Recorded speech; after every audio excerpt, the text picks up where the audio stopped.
Hello, everyone. Reuters is reporting that Russia's defense ministry says that Russian military has captured Konstantinivka in eastern Ukraine. We talked about Konstantinivka last week, and once again, it's another one of those places where Russians have been stuck for ages, unable to take it.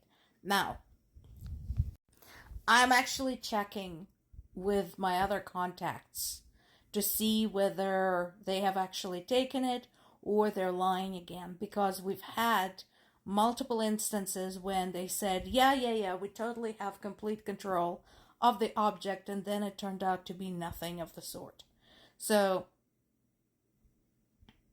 um, you know, they're saying, their videos, videos of Putin visiting a command post and receiving a report from top commanders. But again, Russia is so deeply entrenched in deepfakes that I can't just take their word for it. They have proven themselves to be a highly unreliable source. So, like I said, I am waiting to hear from other sources for confirmation of this. So we will definitely follow up on this. This is a developing story.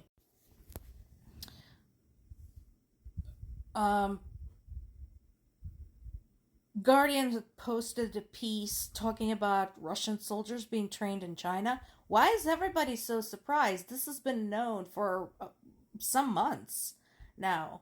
And yes, it is deeply disturbing, but what are you going to do about this? We have known that China and Russia collaborate on this, and not only does China allow military training for Russian soldiers, China continues to be Russia's economic and political partner. What are you surprised about? This is not really breaking news. So, German Foreign Ministry said that this is deeply disturbing. Uh, Anything that enables Russia to continue its war of aggression against Ukraine also represents a threat to our security. Yeah, yes, it does. You're absolutely right. And again, the question is yes, and so, what are you going to do about this?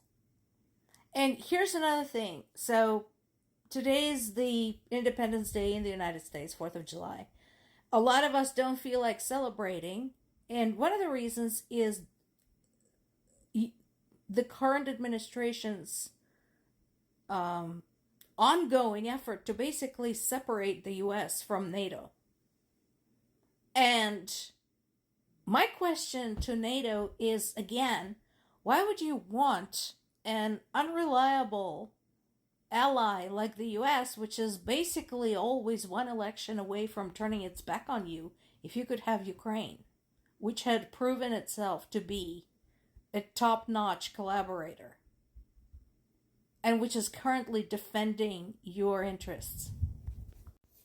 Meanwhile, Russia continues to pound Ukrainian city. There's been a deadly strike by guided bombs on Sumy in the north. At least 4 people were killed, including a child, and 27 people were injured.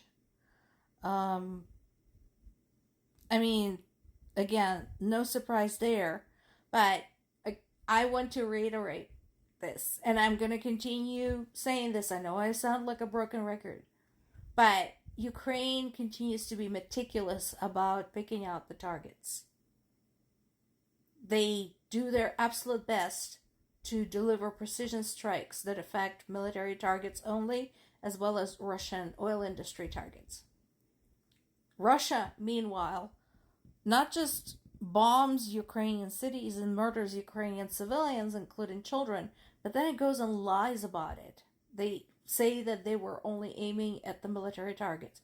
Well, guys, either your aim really sucks or you're just a bunch of assholes. Either way, not a good look. Meanwhile, after Poland's statement about not necessarily promising more aid to Ukraine, because Poland needs to arm itself and protect itself in order to secure the eastern border against potential Russian aggression, Ukraine and Poland are trying to sort it out. There was that incident with the naming of a military regiment with the same name as the regiment that killed Polish people during World War II. And there's a lot more history between Poland and Ukraine that is not necessarily positive.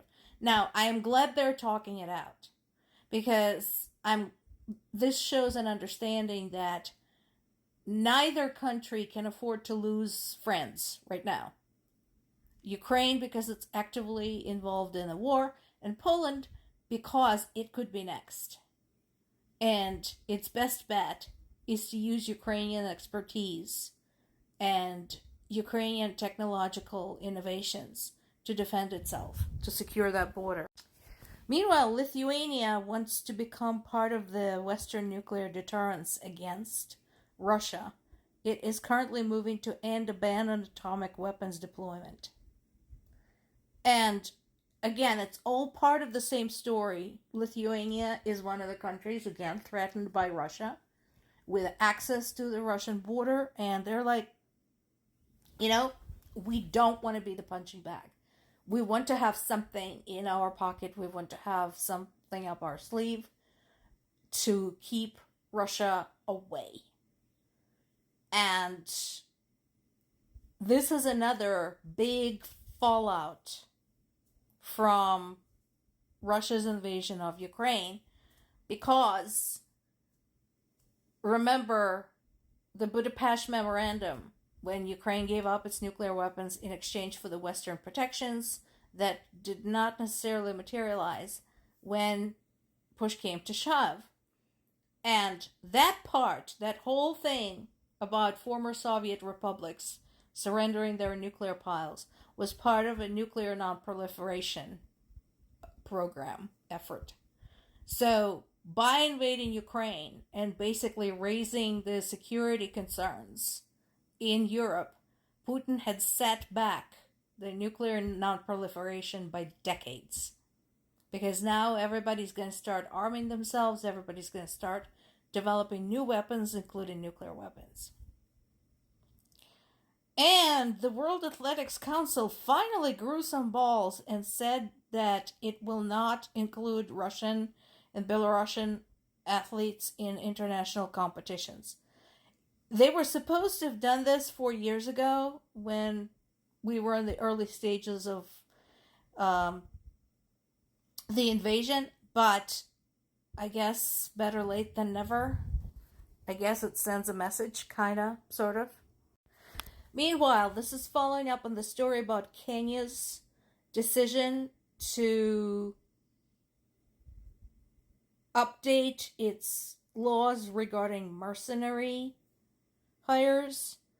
This is a follow-up to that story. There is a story on PBS today talking about soldiers from the African countries getting lured to Russia under false pretenses and ending up fighting and dying barely prepared, barely trained at the Ukrainian front. And once again, I want to point out that this is a global problem. It should be something that everybody's considering. Because, as I mentioned before, if things were okay at home, if there were jobs, if there was healthy economy, if there was healthcare, if there was education, these people would not be tempted to go to someone else's war. Putin continues shrugging off the horrific fuel shortages.